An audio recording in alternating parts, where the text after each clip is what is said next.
Continuamos con el desarrollo de esta asignatura.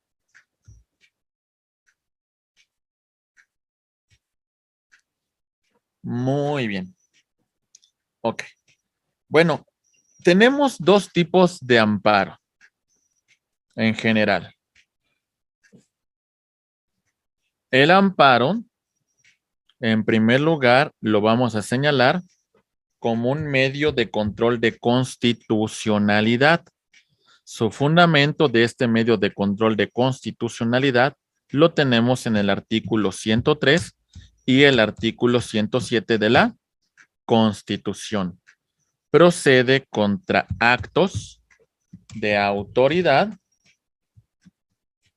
y en algunos casos contra actos de particular. Muy bien, compañeros. Actos de autoridad y actos de particular que vulneren los derechos humanos del gobernado que se encuentren plasmados en la Constitución y en los tratados internacionales. Asimismo, procede en el caso de que exista invasión de esferas competenciales de la Federación hacia los estados y municipios y viceversa, de los estados y municipios hacia la Federación, siempre y cuando esta invasión de competencia le causa un agravio a un gobernado. Muy bien. Este medio de control de constitucionalidad tiene las siguientes características. Es un medio de control de constitucionalidad jurisdiccional. ¿Por qué? Porque se le encomienda a los tribunales de la Federación. Muy bien. Es concentrado porque se limita a los tribunales de la Federación. Si bien es cierto que en algunas ocasiones le da trámite a esta demanda de amparo a autoridades jurisdiccionales o inclusive autoridades administrativas en el régimen local, son excepciones del artículo 22 de la Constitución, también en el tema de competencia concurrente que establece el artículo 16, 19 y 20 de la Constitución. Pero quien termina de resolverlo son los tribunales de la Federación.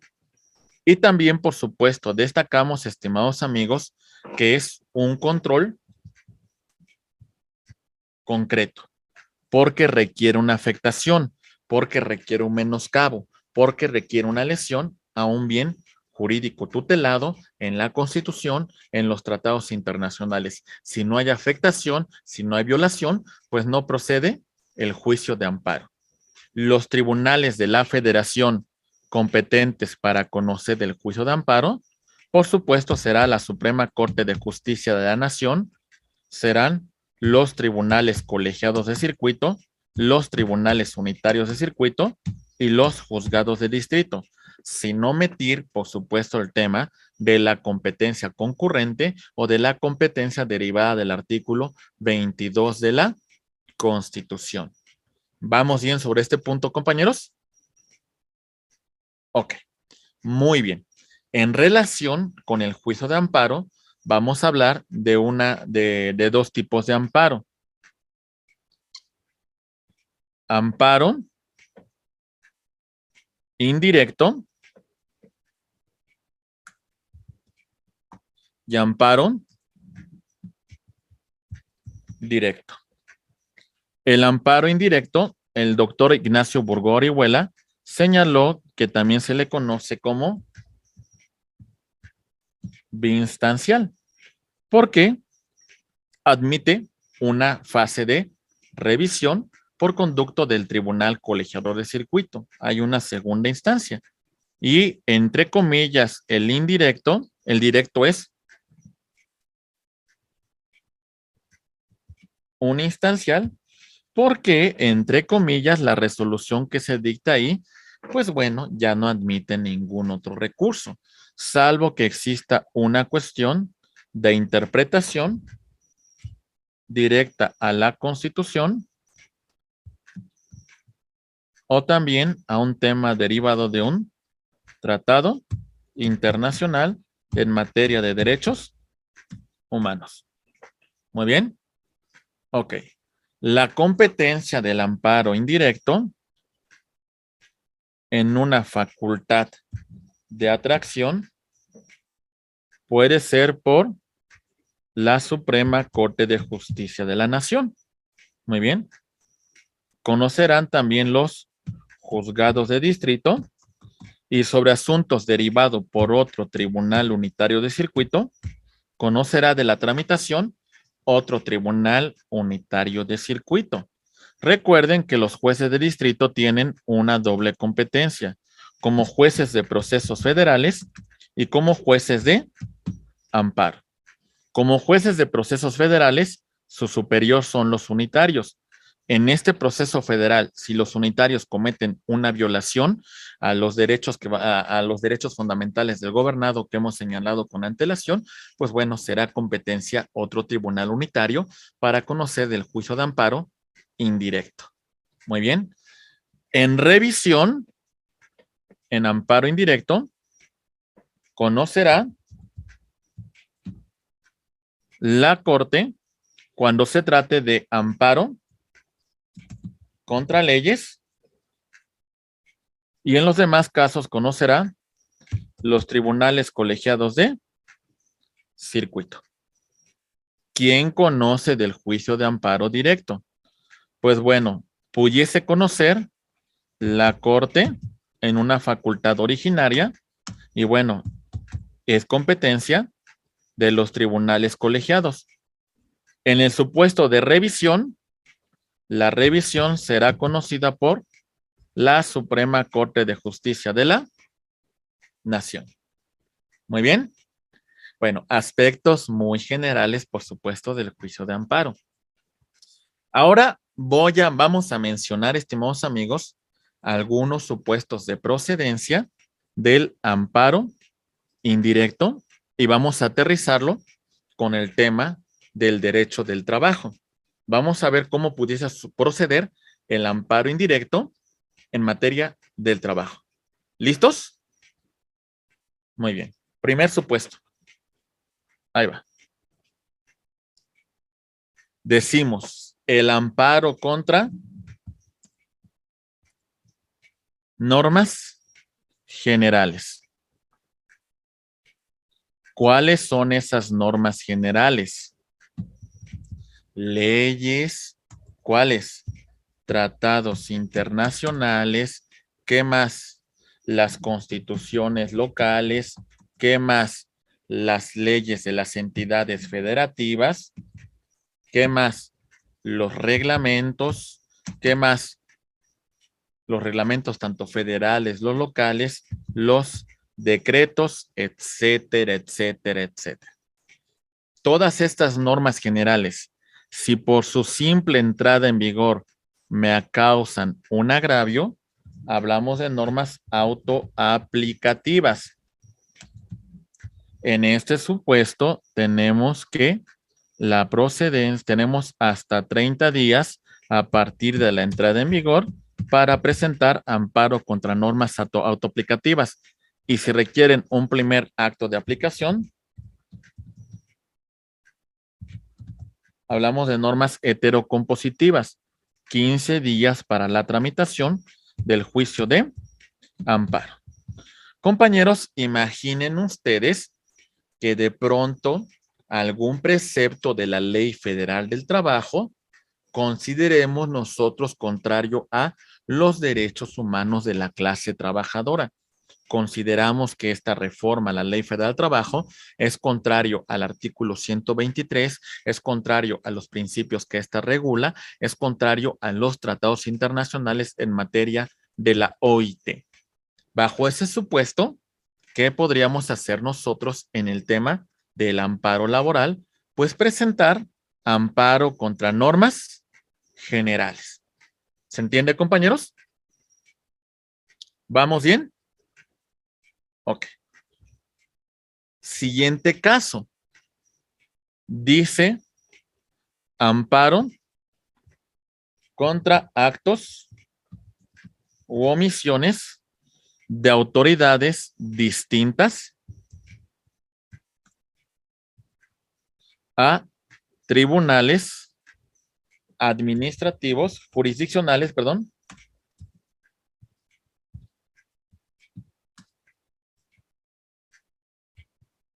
administrativos o del trabajo, distintas a estos tribunales. Actos, hacer, omisiones, no hacer. ¿Ok? Ok. Imaginen este supuesto. Cuando hablamos de actos o omisiones, en particular estamos hablando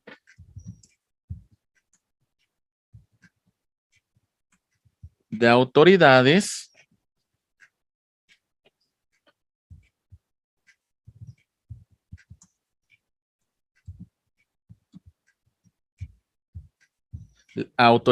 administrativas o legislativas.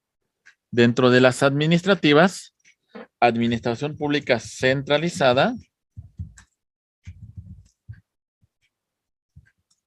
e inclusive aquí autoridades legislativas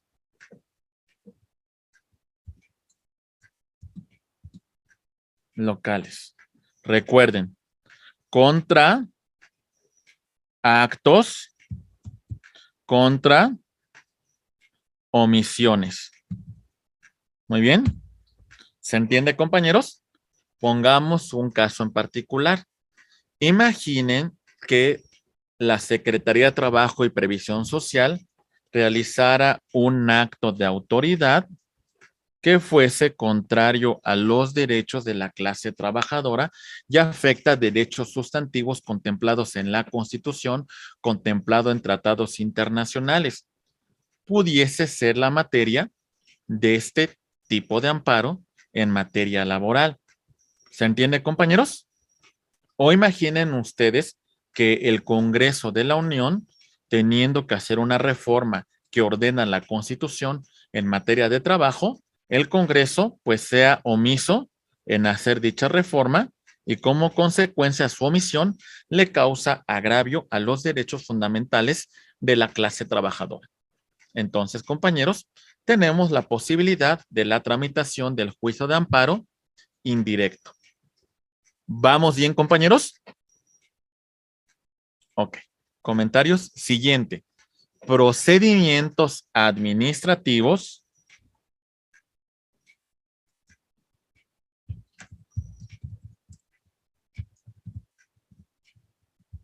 seguidos en forma de juicio. Procedimientos administrativos seguidos en forma de juicio. Ahí va, compañeros.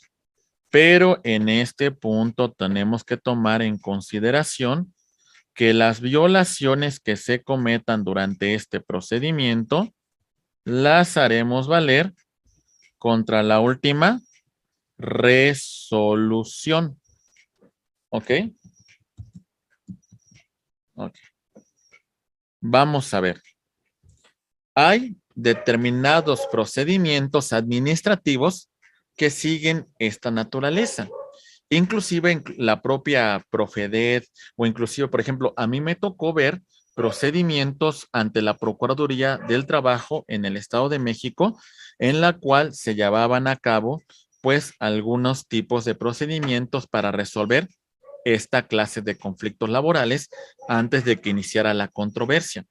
Si nos encontráramos en un procedimiento de esa naturaleza, compañeros, podríamos encontrarnos en el supuesto de que las violaciones que se cometan durante este procedimiento las vamos a hacer valer contra la última resolución.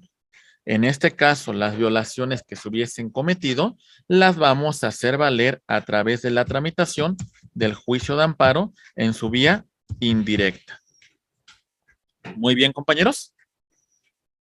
Ok. Solamente por poner algunos casos que se me vienen a la mente. Vámonos con el otro supuesto de procedencia del amparo indirecto y vamos a relacionarlo con un tema en materia de trabajo, ya para llegar a los puntos finales de nuestra exposición. Destacamos lo siguiente. Vamos a ver.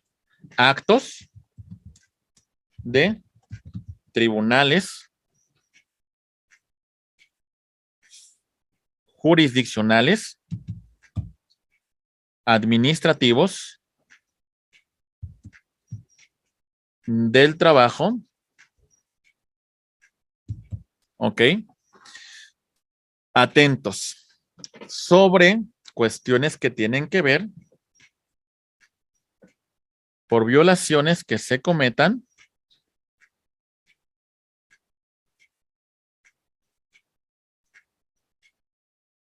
antes o después de concluido el juicio. ¿Vamos bien? Aquí, por ejemplo, estamos en una fase de ejecución. En esta fase, las violaciones que se hubieran cometido durante este procedimiento, la haremos valer contra la última resolución. Es, por ejemplo, en el tema de un remate, la que ordena la escrituración de una propiedad que fue objeto de este remate. Esa sería la última resolución. Y las violaciones que se hubieran cometido durante este procedimiento las haremos valer en amparo indirecto. Ya estamos en la ejecución de un conflicto laboral. Ya estamos con el remate correspondiente y resulta que aquí hubo una serie de omisiones, hubo una serie de violaciones al procedimiento de ejecución que vamos a hacer valer. Compañeros, entonces bajo esta modalidad, dentro de los actos que se realicen en la fase de ejecución en materia del trabajo, pues bueno, vamos a hacer valer la demanda de amparo indirecto. ¿Más o menos se va entendiendo, compañeros? ¿Vamos bien? Ok. Vámonos con otro supuesto de procedencia del juicio de amparo indirecto. ¿Listos? Muy bien. Actos de tribunales judiciales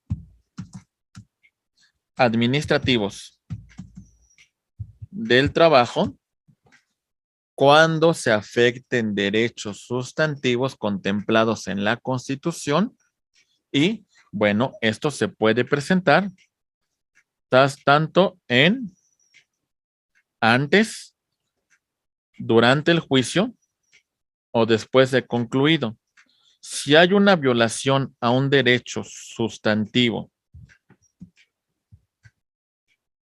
contemplado en la Constitución, si hay una situación de que se causa una afectación que aunque tengamos una resolución favorable, sea de difícil o de imposible reparación, esto va a ser materia de la tramitación del juicio de amparo indirecto. Durante la tramitación de una controversia ordinaria en materia de trabajo, se causa una afectación a un derecho sustantivo contemplado en la Constitución. Cuando se emplaza a la parte demandada, la autoridad no funda ni motiva su acto de autoridad. Se está afectando un derecho sustantivo contemplado en la Constitución, entonces en este supuesto, la parte demandada podrá presentar su juicio de amparo indirecto. ¿Vamos bien, compañeros? Ok. Siguiente supuesto de procedencia del juicio de amparo indirecto en materia del trabajo. ¿Listos? Muy bien. Vamos a ver. Contra actos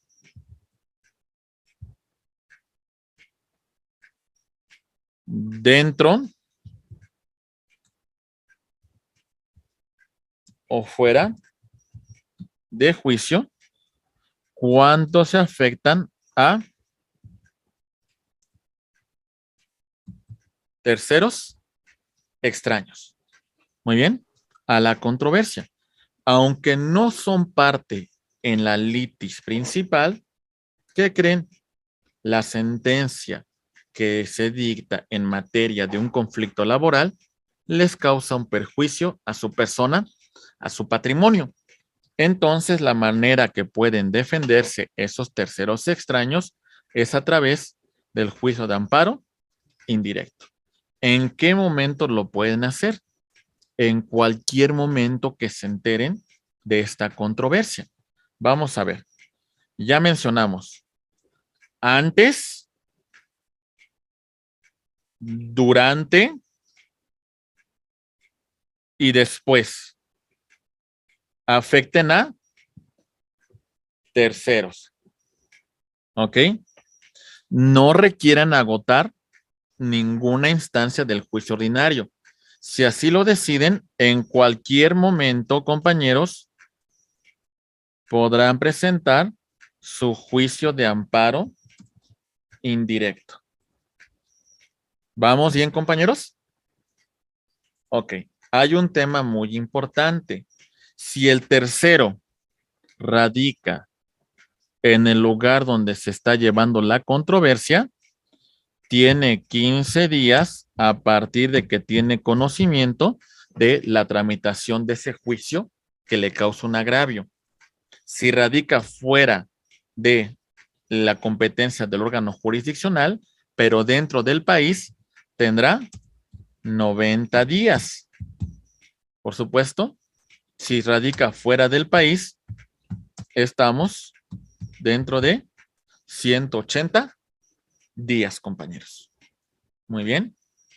Entonces, cuando se cause afectación a terceros extraños a la controversia. Esto es materia del amparo indirecto. Vamos a ver la tramitación del juicio como tal. Bien, ¿está claro algunos ejemplos, algunos supuestos de procedencia? Por supuesto, hay que revisarlo más a fondo. Les recomiendo un libro que se llama, ¿cómo se llama? Déjenme acuerdo. El autor es, déjenme acuerdo, aquí lo tengo.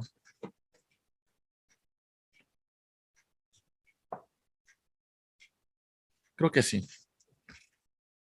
Permítame un momento, por favor. El libro es del doctor Alberto Castillo del Valle y es Amparo Laboral. Así lo van a conseguir, compañeros. Ediciones Jurídicas Alma. Por si ustedes quieren revisar y entrar a fondo con la tramitación de este juicio de amparo, porque estamos hablando de temas procesales, por supuesto. ¿Vamos bien? Ok. Comentarios sobre estos supuestos de procedencia del amparo indirecto en materia laboral. Bueno, vamos a continuar con la tramitación del juicio. Veámoslo rápidamente.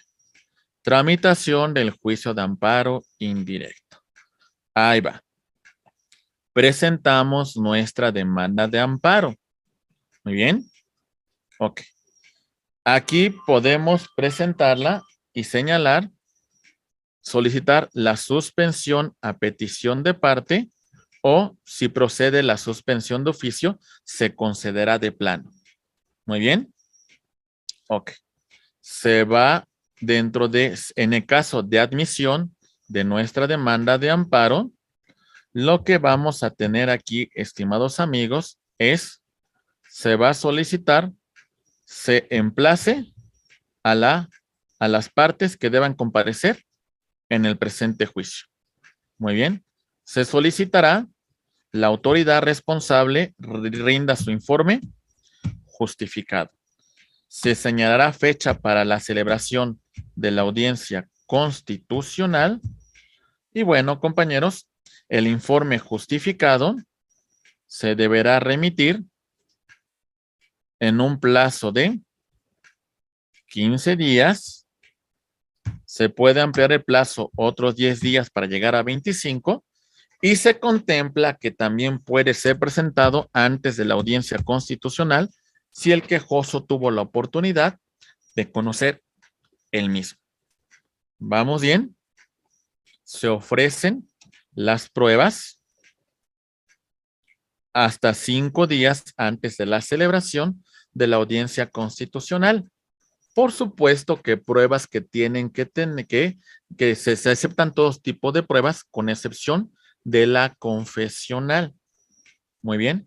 Se celebra bueno, si no se presenta el informe justificado, si no tuvo la oportunidad de conocerlo, el quejoso, si no se tienen preparadas las pruebas, pues se diferirá a la audiencia constitucional.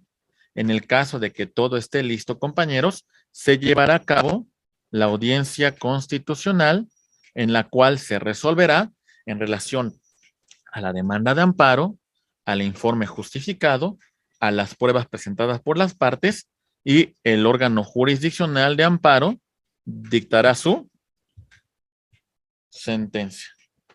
Sentencia que en un plazo de 10 días hábiles puede ser materia de recurso de revisión, el cual se presentará ante esta misma autoridad que emitió el acto que estamos impugnando. Muy bien. Ok. La suspensión a petición de parte, recuerden, estimados amigos, sigue cuerda separada. En este escrito la voy a solicitar, pero bueno, vamos a seguir cuerda separada. Si se concede, nos van a acordar la suspensión provisional. Se va a celebrar la audiencia en un plazo de 5 días hábiles a partir de que se haya acordado la suspensión provisional. Y bueno, compañeros, es muy importante destacar que en un plazo de 48 horas, la autoridad responsable debe de rendir su informe previo. ¿Ok?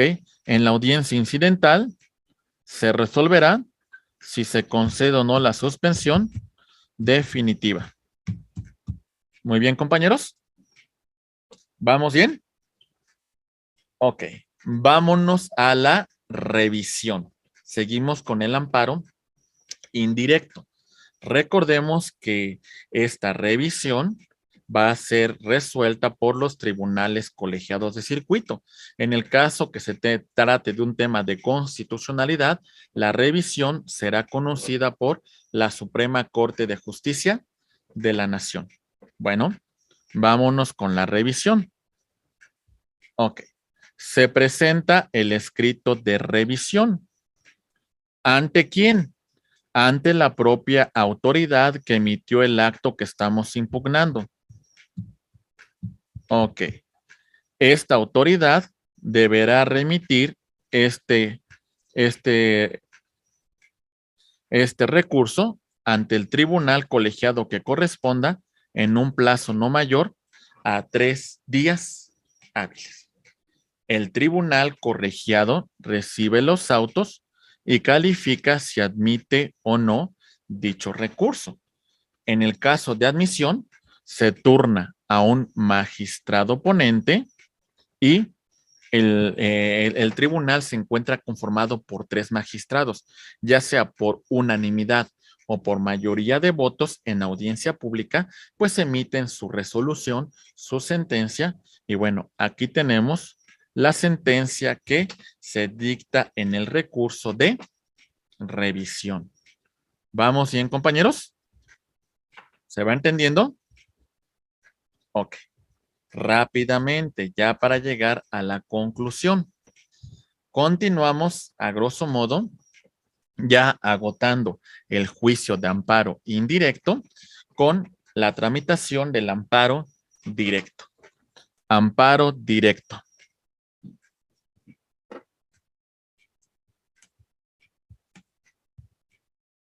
Procede contra sentencias definitivas, laudos y resoluciones que pongan fin al juicio. Muy bien. Acuérdense, principio de definitividad. No debe existir ningún recurso ordinario que la deje sin efectos, que la pueda modificar, que las pueda revocar, porque si no, no va a ser procedente el amparo directo. El amparo directo, mucha atención, era competencia original de la Suprema Corte de Justicia de la Nación. Pero la Corte, prácticamente con la reforma del 88, lo que hizo es delegar esta competencia a los tribunales colegiados de circuito. En esta situación hay dos tipos de temas que van a tratar el amparo directo, también conocido como amparo casación. Las violaciones en el proceso y las violaciones que se hubiesen cometido al momento de dictar la sentencia. Violaciones in procedendo, violaciones in judicatio. Muy bien. Ok.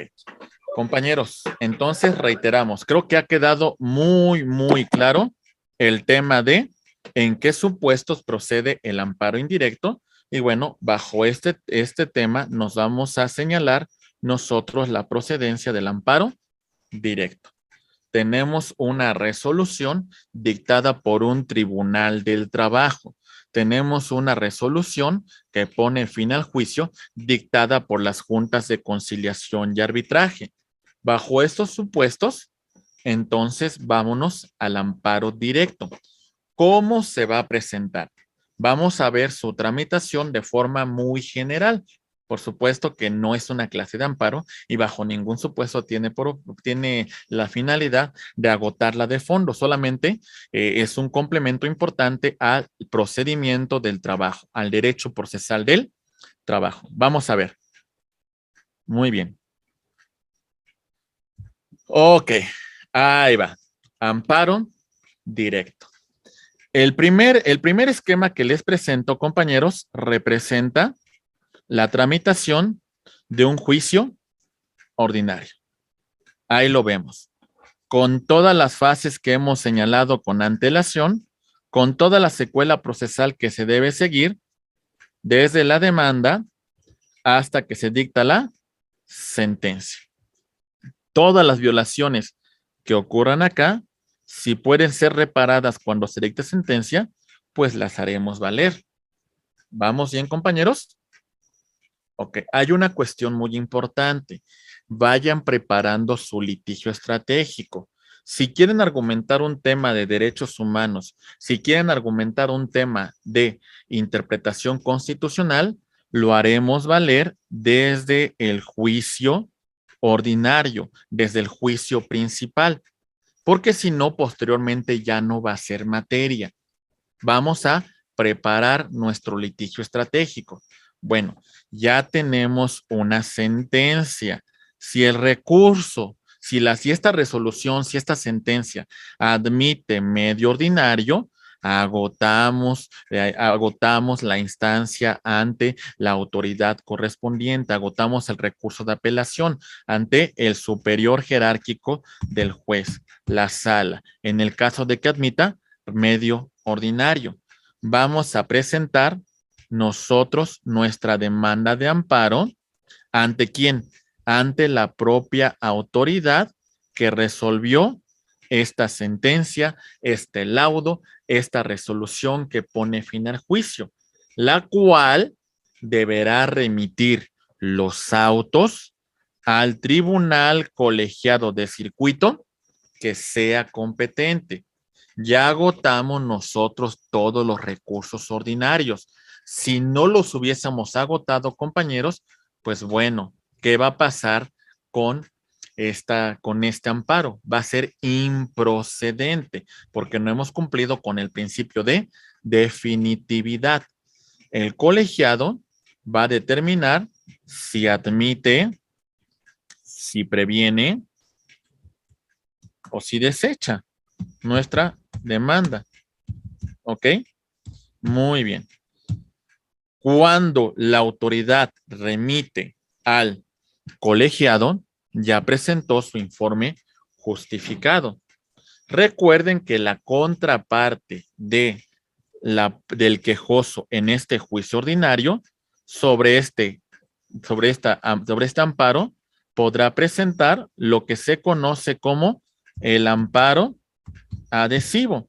Lo que normalmente va a hacer ese tercero interesado es presentar argumentos en favor de la resolución que se está impugnando. O en todo caso, lo que no lo hubiera favorecido en el juicio, aunque tenga una sentencia a su favor, pues bueno, lo hará valer en el amparo adhesivo.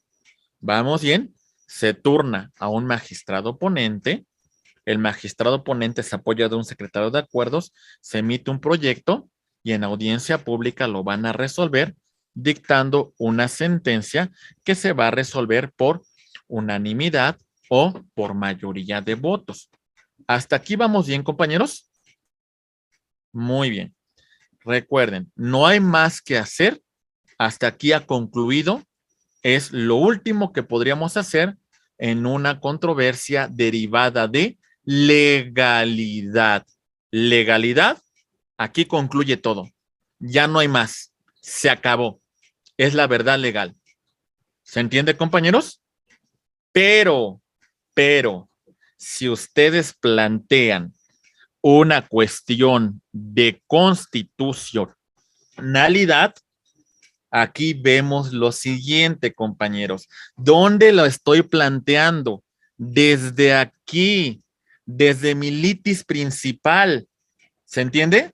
Porque ni modo que les diga aquí en la sentencia, oye, ¿qué crees? Es de que la norma que me están aplicando es contraria a la Constitución. Oye, ¿qué crees? Es que no estoy conforme con esa disposición porque considero que viola la Constitución. Bueno, entonces tú, de conformidad como te va en la feria, pues es como te inconformas. No, por eso hay que preparar nuestro litigio de constitucionalidad.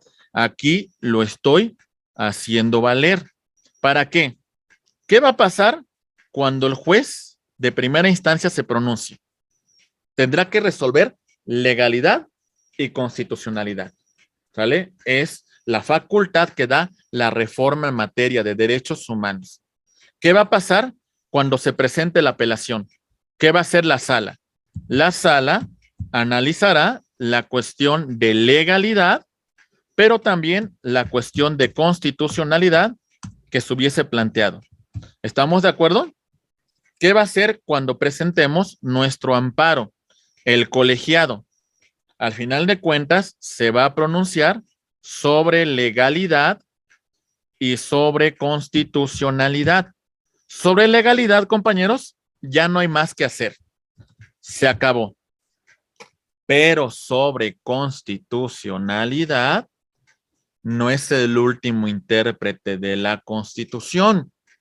¿Estamos de acuerdo? Si ese fuera el caso, compañeros, vamos a ver el tema de revisión de amparo directo. Lo mismo que señalamos con antelación.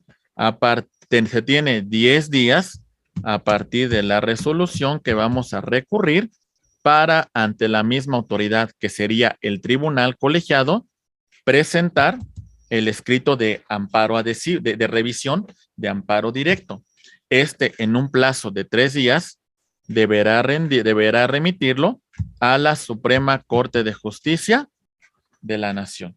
La Corte, por conducto de su presidente, determina si admite, si previene, si desecha. En contra de los actos del presidente de la Corte procede el recurso de reclamación y bueno, en el caso de que sea admitido, se pone en sesión y por mayoría, pues se emite una resolución por conducto de la Suprema Corte de Justicia de la Nación, que sería el caso, compañeros, de la revisión en amparo directo. Un caso, pues un poquito ya estamos en las grandes ligas.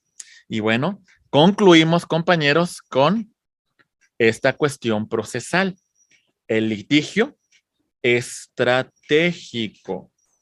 ¿Qué vamos a plantear aquí desde nuestro juicio ordinario? Podríamos argumentar cuestiones de legalidad. Por supuesto, esa es mi vía principal. Podríamos alegar cuestiones de constitucionalidad. Ya lo hemos mencionado, pero ¿qué creen? Voy a presentar cuestiones de convencionalidad, tomando como referencia la Declaración Americana de Derechos y Deberes del Hombre, tomando como referencia la Convención Americana de Derechos Humanos, tomando como referencia los protocolos adicionales a estas convenciones, tomando como referencia la jurisprudencia emanada de la Corte Interamericana de Derechos Humanos. Muy bien. Ok, compañeros.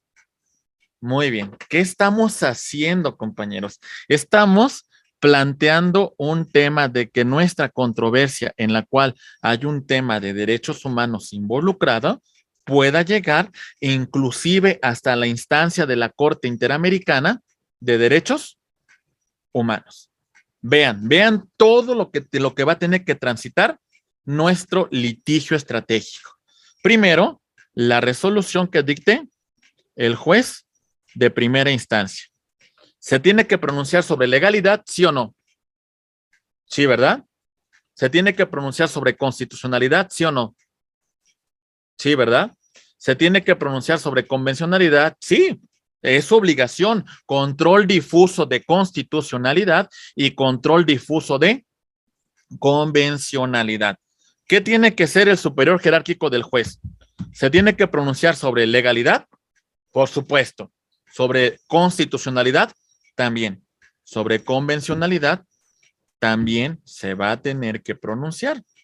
Sobre esa sentencia firme, ya agotando los recursos ordinarios, recuerden que hablamos de la presentación de la demanda de amparo, la cual la remitiremos ante la misma autoridad que emitió la resolución que estamos recurriendo, se enviará al colegiado, el colegiado cuando resuelva se pronunciará sobre esas cuestiones que hemos venido planteando.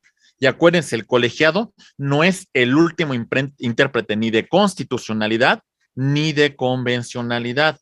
En el régimen interno sería de constitucionalidad la Suprema Corte de Justicia de la Nación. Pero ¿qué creen? La Corte no es el último intérprete en cuestiones de ¿qué? De convencionalidad. Ahora terminamos con el control difuso de convencionalidad y nos vamos a un control concentrado de convencionalidad a los órganos que integran el sistema interamericano de derechos humanos. ¿Vamos bien? Presentamos nuestra petición ante la Comisión Interamericana de Derechos Humanos. ¿Está claro eso, compañeros? Tenemos, a partir de que tengamos la resolución firme en el interior del Estado, 6 meses para la presentación de esa petición. 6 meses. ¿Ok? Se presenta el informe directamente ante la comisión en Washington, D.C. o también se puede presentar vía electrónica. En el caso de ser admitida, se rendirá un informe sobre admisibilidad, el cual será también para emplazar a la autoridad responsable y, de ser posible, tratarán de llegar a acuerdos conciliatorios. Si se llega a un acuerdo conciliatorio que se cumplimenta, se pone fin a esta controversia. De no ser el caso, compañeros, la Comisión Interamericana de Derechos Humanos emitirá un informe de fondo, el cual las partes tienen hasta 3 meses para hacer sus observaciones. Después de transcurrido este término, hacen sus observaciones y le da otros 3 meses para que dé cumplimiento con el informe de fondo.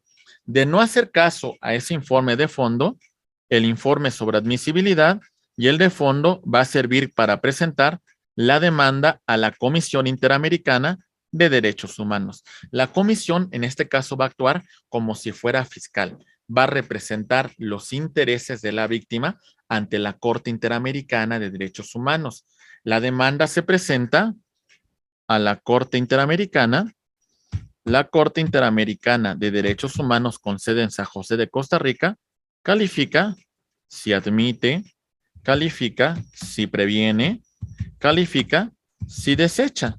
Señala la fecha en que va a tener verificativo la audiencia. En la audiencia se desahogan las pruebas.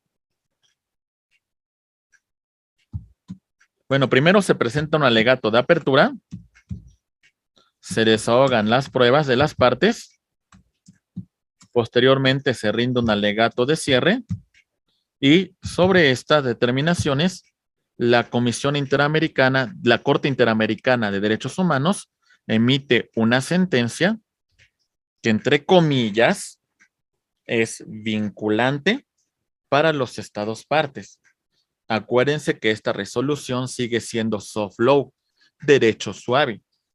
¿Qué significa esto? Pues que no tenemos una policía interamericana, no tenemos una forma de hacer coactivo el cumplimiento de esta sentencia. ¿Está claro, compañeros? Y lo que nos queda es el principio de buena fe que rige en la comunidad internacional, la pacta sunt servanda. Los tratados se cumplen de buena fe por los estados signantes. Y bueno, lo que nos queda es la presión internacional, acusarlos ante la Secretaría General de la Organización de Estados Americanos, decirle al Banco Mundial que no otorgue un empréstito al Estado porque viola derechos humanos. Y bueno, en todo caso, creo que no es muy recomendable lo que pudiese ocurrir en el tema de que no se dé cumplimiento a esta sentencia emitida por la Corte Interamericana de Derechos Humanos. Y bueno, pues estimados amigos, en general, ese es un poco del contenido que tiene que ver con esta asignatura, Derecho Procesal del Trabajo, en una segunda parte, en una conclusión. Esperamos que lo que haya transitado tanto en la primera como en esta segunda sesión, el Instituto de Estudios Superiores en Derecho Penal haya cumplido con las expectativas que ustedes tienen, mis estimados maestros. Ustedes son lo más importante siempre para el instituto y en general pues yo estoy muy agradecido por esta oportunidad de estar con ustedes, aunque sea de una forma, pues, improvista, una cuestión de emergencia, pero a mí me da mucho gusto, de verdad, que tomamos el reto con ese compromiso de estar aquí con ustedes.